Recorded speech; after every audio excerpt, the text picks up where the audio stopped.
പത്മഭുവം വസിഷ്ഠം ശക്തിം ച തത്പുത്രപരാശരം ച വ്യാസം ശുകം ഗൗഡപദം മഹാന്തം ഗോവിന്ദയോഗീന്ദ്രമധാസ്യ ശിഷ്യം ശ്രീശങ്കരാചാര്യമധാസ്യ പത്മപാദം ച ഹസ്താമലകം ച ശിഷ്യം തം തോടകം വാർത്തികകാരമന്യാൻ അസ്മദ്ഗുരൂൻ സന്തതമാനതോസ്മി.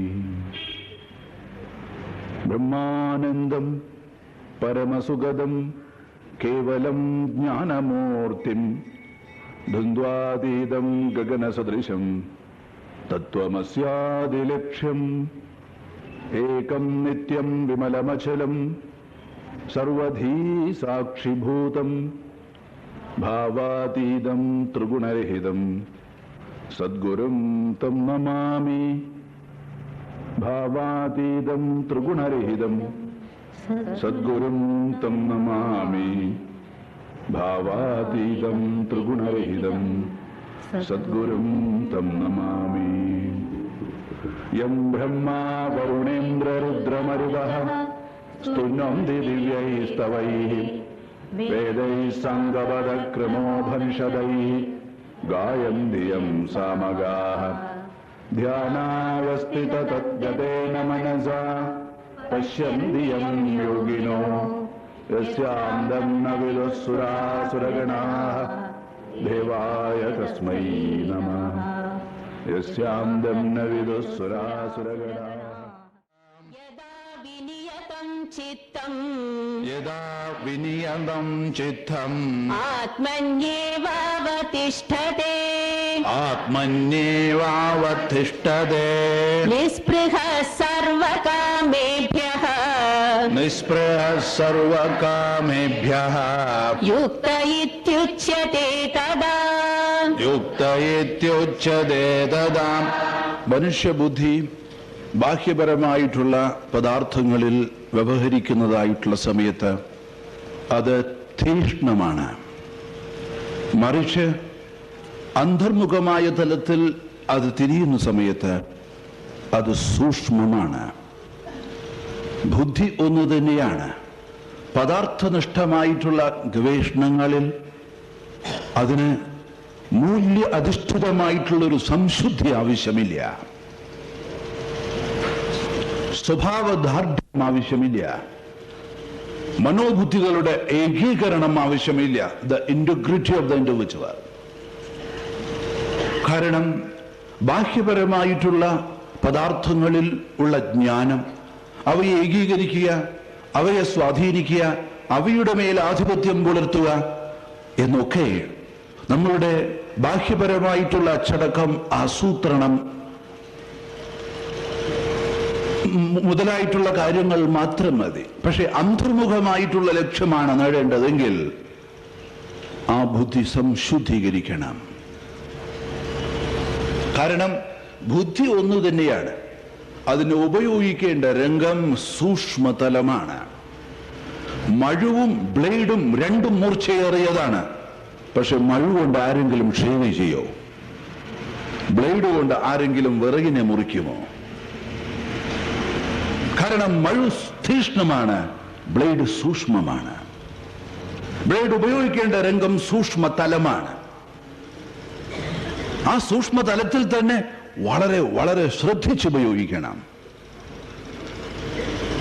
രണ്ടും മൂർച്ചയേറിയതാണ് എന്ന് പറഞ്ഞിട്ട് രണ്ട് തലത്തിലാണ് നാം ഉപയോഗിക്കുന്നത്. സ്വാഭാവികമായിട്ടും വളരെ വളരെ വിശദമായിട്ട് ഭഗവാൻ ആവർത്തിച്ചിട്ടുള്ള അച്ചടക്കത്തിനെ പറയുന്നു.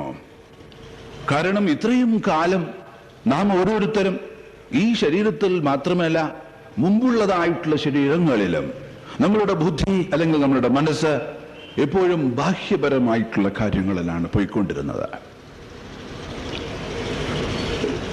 ആ രംഗത്ത് നമുക്ക് വിജയവും ഉണ്ടാവാം. പക്ഷേ ഈ തലം അത്യന്തം സൂക്ഷ്മമാണ്. ഇവിടെ നാം തന്നെ നമ്മോട് യുദ്ധം ചെയ്യുകയാണ്. നാം തന്നെ നമ്മുടെ മേലൊരു ആധിപത്യം പുലർത്തുകയാണ്. നാം തന്നെ നമ്മെ വിജയിക്കുകയാണ്. പറയുകയുണ്ടായല്ലോ, നാം തന്നെയാണ് നമ്മുടെ ശത്രു, നാം തന്നെയാണ് നമ്മളുടെ മിത്രം എന്ന്. ആത്മൈവ ഹ്യാത്മനോ ബന്ധു ആത്മൈവരി പുരാത്മന. അപ്പോൾ ഏതൊക്കെ രീതിയിലാണ് നാം ധ്യാനത്തിൽ ഇരിക്കേണ്ടത്? ബാഹ്യപരമായിട്ടുള്ള അച്ചടക്കങ്ങൾ, തുടർന്ന് മനസ്സിനെയും ബുദ്ധിയെയും ഏതു പ്രകാരമാണ് നാം അന്തർമുഖമായിട്ടുള്ള സത്യത്തിലോട്ട് നയിക്കേണ്ടത് എന്നൊക്കെ പ്രസ്താവിച്ചു. അങ്ങനെ നിർദ്ദേശിക്കപ്പെട്ടതായിട്ടുള്ള ആശയങ്ങളെല്ലാം തന്നെ സമുചിതമായി നാം ആചരിക്കുന്നതായിട്ടുള്ള സമയത്ത് ശാന്തിം നിർവാണപരമാം മത്സംസ്ഥാം അധിഗച്ഛതി. മത്സംസ്ഥാം നിത്യവും ശാശ്വതവുമായിട്ടുള്ള ഒരിക്കലും ക്ഷയിക്കാത്തതായിട്ടുള്ള ശാന്തി നമുക്ക് വന്നു ചേരുന്നു. കാരണം നമ്മുടെ സഹജമായ സ്വഭാവം ശാന്തമാണ്. ഇനി ആവർത്തിച്ച് നാം ഈ നിർദ്ദേശങ്ങൾ പാലിച്ചു കഴിഞ്ഞാലും നമുക്ക് വിചാരിച്ച വേഗത്തിൽ ഫലം ലഭിക്കണം എന്നില്ല. പലപ്പോഴും പല ദിവസങ്ങളിലും നാം ശ്രമിച്ചു കഴിഞ്ഞാലും ധ്യാനത്തിൻ്റെതായിട്ടുള്ള തൃപ്തി കുറഞ്ഞും കൂടിയും ഇരിക്കും. എത്ര യോഗീശ്വരന്മാരായി കഴിഞ്ഞാലും ശരി. കാരണം എല്ലാവരുടെ മനസ്സും ഒന്നാണ്. അതിനാൽ ചില ദിവസങ്ങളിൽ നമുക്ക് ഏറ്റവും കൂടുതൽ ഉന്മേഷവും, ചില ദിവസങ്ങളിൽ പരിശ്രമിച്ചാൽ തന്നെ നമുക്ക് നമ്മുടെ മനോബുദ്ധിയെ സ്വാധീനിക്കാൻ സാധിച്ചു എന്ന് വരികയില്ല. അതിനാൽ ഭഗവാൻ ഇവിടെ ഇന്നലെ പ്രസ്താവിച്ചു, അതായത് നമ്മളുടെ ദൈനംദിന ജീവിതത്തിലെ വ്യവഹാരങ്ങളിലും നാം ഈ ലക്ഷ്യത്തെക്കുറിച്ച് സ്മരിക്കണം. അതായത് ഗൃഹത്തിലെ പൂജമുറിയിലോ ക്ഷേത്രത്തിൽ വരുമ്പോൾ മാത്രമല്ല ഈശ്വരനെ സ്മരിക്കേണ്ടത്. അവിടെ നാം അദ്ദേഹത്തെ തീവ്രമായി സ്മരിക്കുന്നു. മറ്റുള്ള വ്യവഹാര രംഗങ്ങളിലും ഈശ്വരൻ എന്നതായിട്ടുള്ള ബോധം വേണം. അതായത് നമ്മുടെ ലക്ഷ്യപ്രാപ്തി അതാണ്. ബാക്കിയുള്ള കർത്തവ്യങ്ങളൊക്കെ അനുഷ്ഠിക്കുമ്പോൾ തന്നെ, ബാക്കിയുള്ള എല്ലാ വ്യവഹാരങ്ങളിലും നാം ഇടപെടുമ്പോഴും ലക്ഷ്യസ്മരണ എപ്പോഴും നമ്മിൽ ഉണ്ടാവണം. അപ്പോൾ ഏതെങ്കിലും ഒരു സമയത്ത് നാം അതിനുവേണ്ടി അനുഷ്ഠിക്കുന്നതായിട്ടുള്ള സമയത്ത് വേഗത്തിൽ നമ്മുടെ മനസ്സ് സത്യത്തിൽ വിലയം പ്രാപിക്കും. ഭഗവാൻ ജീവിതത്തിൽ അനുവർത്തിക്കേണ്ടതായിട്ടുള്ള നിർദ്ദേശങ്ങൾ പറഞ്ഞു ഇന്നലെ. നാത്യശ്നതസ്തു യോഗോസ്തി നചൈകാന്തമനശ്നത നചാതി സ്വപ്നശീലസ്യ ജാഗ്രതോ നൈവചാർജുന. ആവശ്യത്തിൽ കൂടുതൽ ആഹാരം കഴിക്കുന്നവന്, ആവശ്യത്തിൽ കുറഞ്ഞ ആഹാരം കഴിക്കുന്നവന്, ആവശ്യത്തിൽ കൂടുതൽ ഉറങ്ങുന്നവന്, ആവശ്യത്തിൽ കുറഞ്ഞുറങ്ങുന്നവന് എന്ന് വെച്ചാൽ ഈ 4 നിയമങ്ങൾ ഭഗവാൻ പറയുന്നത് എല്ലാം സമുചിതമായി വേണ്ട വിധത്തിൽ അനുഷ്ഠിക്കുന്നതായിട്ടുള്ള ഒരാൾ തന്റെ ശാരീരികമോ മാനസികോപരമായിട്ടുള്ള ഊർജം അമിതമായി വ്യയം ചെയ്യാതിരിക്കുന്നതായിട്ടുള്ള ഒരു വ്യക്തിക്ക് മാത്രമേ ഇനി ലക്ഷ്യപ്രാപ്തി സാധിക്കുകയുള്ളൂ. അതിനാൽ യുക്ത ആഹാര വിഹാരസ്യ യുക്തജ്യേഷ്ഠസ്യ കർമ്മസു യുക്ത സ്വപ്നാവബോധസ്യ യോഗോ ഭവതി ദുഃഖ. ഈ യുക്ത എന്നുള്ള പദം ഭഗവാൻ ആവർത്തിച്ച് ഉപയോഗിക്കുന്നുണ്ട്. അതായത് നമ്മളുടെ ശരീരവും നമ്മളുടെ മനസ്സും നമ്മളുടെ ബുദ്ധിയും ഏക തലത്തിൽ വർത്തിക്കണം എന്നർത്ഥം.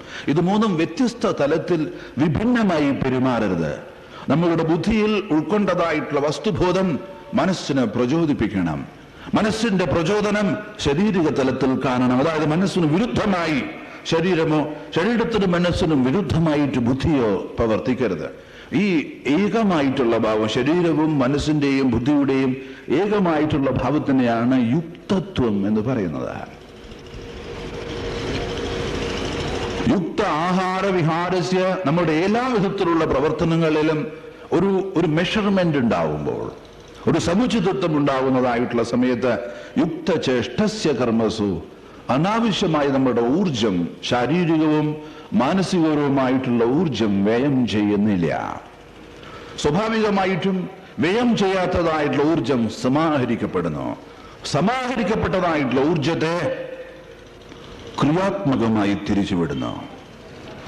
മലകളിൽ നിന്നും ഒഴുകി വരുന്നതായിട്ടുള്ള ജലം നാം ശേഖരിക്കുന്ന സമയത്ത് ഡാം നിറയുന്ന ഡാം അത്യന്തം ഊർജത്തിന്റെ ഒരു സംഭരണിയാണ്. അതുകൊണ്ടാണ് അതിര് കവിഞ്ഞ് അതിന്റെ അളവ് കഴിഞ്ഞ് ഒഴുകുന്നതായിട്ടുള്ള സമയത്ത് ഉടനെ തുറന്നു വിടുന്നു. കാരണം ഇതിലും അധികം അത് കൂടിക്കഴിഞ്ഞാൽ അണക്കെട്ടിന് അതിനെ പിടിച്ചു നിർത്താൻ സാധ്യമല്ല. അതുകൊണ്ട് അവർ നേരത്തെ തന്നെ മുൻകൂട്ടി അറിയിച്ച് അമിതമായിട്ടുള്ള, അതായത് പരിധിയിൽ അതിന്റെ ആ മെഷർമെന്റിൽ മുകളിൽ വന്നതായിട്ടുള്ള ജലത്തെ കുറേശ്ശെ കുറച്ചു വിടുന്നു. കാരണം അതിലധികം മറന്ന് ഊർജം നിൽക്കാൻ സാധ്യമല്ല. അതുപോലെ സമാഹരിക്കപ്പെട്ടതായിട്ടുള്ള ഊർജത്തെ ക്രിയാത്മകമായിട്ട് തിരിച്ചുവിടണം. ഇത് വളരെ പ്രധാനമാണ്. അതിനാൽ ഇവിടെ യഥാ വിനിയതം ചിത്തം ആത്മന്യേവാവതിഷ്ഠതേ. യശസ്സിലും സമ്പത്തിലും അംഗീകാരത്തിലും സുഖഭോഗത്തിലും സ്നേഹലാളനകളിലും ഇത്രയും കാലം തിരിഞ്ഞതായിട്ടുള്ള മനസ്സിന് അതിന്റെ നിരർത്ഥകത്വം മനസ്സിലാവുന്നു. കാരണം സമസ്തവും ക്ഷയിക്കുന്നു, സമസ്തവും നമ്മെ വിട്ടുപിരിയുന്നു, അതല്ലെങ്കിൽ നാം അവയെ വിട്ടുപിരിയുന്നു. എന്തുകൊണ്ടാണ് നമ്മളുടെ മനസ്സ് സമ്പത്തിലും യശസ്സിലും അംഗീകാരത്തിലും സൗന്ദര്യത്തിലും സുദീർഘമായിട്ടുള്ള ജീവിതത്തിലും പുത്രപുത്ര ലാളനാദികളിലും ഇതെല്ലാം പോകുന്നത്? കാരണം അവയിൽ നമുക്ക് യാഥാർത്ഥ്യബോധമുള്ളത് കൊണ്ടാണ്. അവ സ്ഥിരമാണ്, ശാശ്വതമാണ് എന്ന് വിചാരിക്കുന്നത് കൊണ്ടാണ്. അവയുടെ അസ്ഥിരത്വം നാം മനസ്സിലാവുന്നതായിട്ടുള്ള സമയത്ത് ഏതാണ് സ്ഥിരത എന്ന് മനസ്സ് ചിന്തിച്ചുവോ, ആദിശങ്കരൻ വളരെ സുന്ദരമായിട്ട് പറയുന്നു, നളിനീ ദള ഗത ജലമതി തരളം തദ്വത് ജീവിതം അതിശയ ചപലം. നളിനീ ദള ഗത, താമരയുതളിലെ ജലകണിക അതിതരളം, അത്യന്തം ചഞ്ചലമാണ്. നളിനീ ദള ഗത ജലമതി തരളം തദ്വത്, അതുപോലെ നമ്മൾ ഇവിടുത്തേതായിട്ടുള്ള നിലനിൽപ്പം ഏറ്റവും ചഞ്ചലമാണ്. വിധി വ്യാധി അഭിമാനഗ്രസ്തം. ഇനി ഉള്ളതായിട്ടുള്ള സമയത്ത് നമ്മളുടെ അഭിമാനം, നമ്മളുടെ അഹങ്കാരം, നമ്മളുടെ സ്വാർത്ഥപരമായിട്ടുള്ള താല്പര്യങ്ങൾ, നമ്മുടെ പലതരത്തിലുള്ളതായിട്ടുള്ള അഭിനിവേശങ്ങൾ, ഇതൊക്കെ കൊണ്ട് നമ്മെ സ്വയം ഗ്രസിക്കുന്നു. വിധി വ്യാധി അഭിമാനഗ്രസ്തം ലോകം ശോകഹതം ച സമസ്തം. ഏത് രംഗങ്ങളിൽ നോക്കിക്കഴിഞ്ഞാലും ഈ വക സ്വാർത്ഥപരമായിട്ടുള്ള ചിന്തകൾ കൊണ്ട് നാം വീണ്ടും വീണ്ടും ദുഃഖത്തിലോട്ട് പോകുന്നു. ഒരു ദുഃഖത്തിൽ നിന്നും വേറൊരു ദുഃഖത്തിലോട്ട്. ഇവിടെയോ ശങ്കരാചാര്യർ ഏത് പ്രകാരമാണ് നാം ദുഃഖത്തിലോട്ട് പോകുന്നത് എന്ന് പറയുന്നു. അതായത് അസ്ഥിരമായിട്ടുള്ളതായ രംഗങ്ങൾ സ്ഥിരമാണെന്ന് വിചാരിക്കുന്നു. എന്നിട്ട് അസ്ഥിരമാണെന്ന് നമുക്കറിയാമെങ്കിൽ കൂടെ അവയെ സ്ഥിരമാക്കാൻ നാം ശ്രമിക്കുന്നു. സ്ഥിരമാകുമോ? ഒരിക്കലുമില്ല.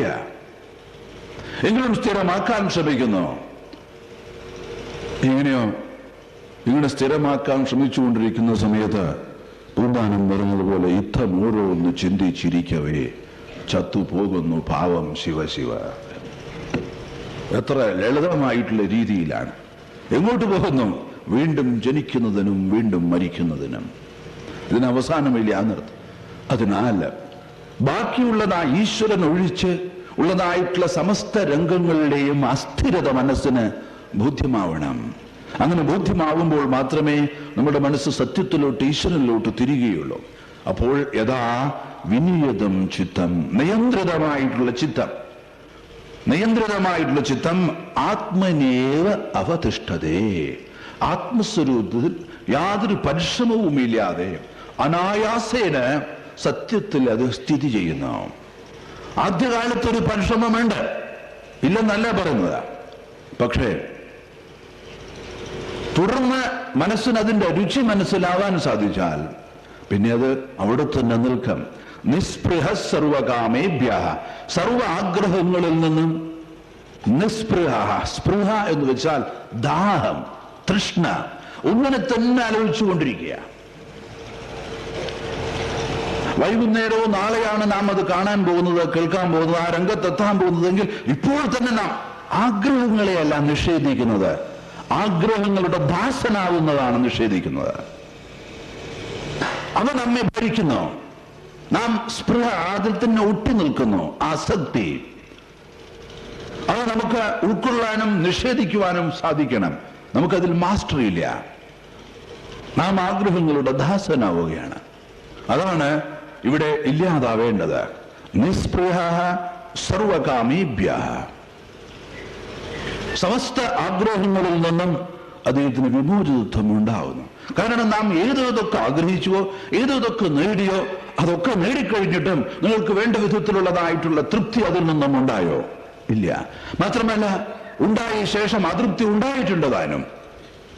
ഇതൊക്കെ നമ്മളുടെ അനുഭവമല്ലേ? അപ്പോൾ വീണ്ടും നാം ഇത് തന്നെ ചെയ്യണമോ? ഇത്രയും കാലം ചെയ്തില്ലേ? ഇത്രയും നേടിയില്ലേ?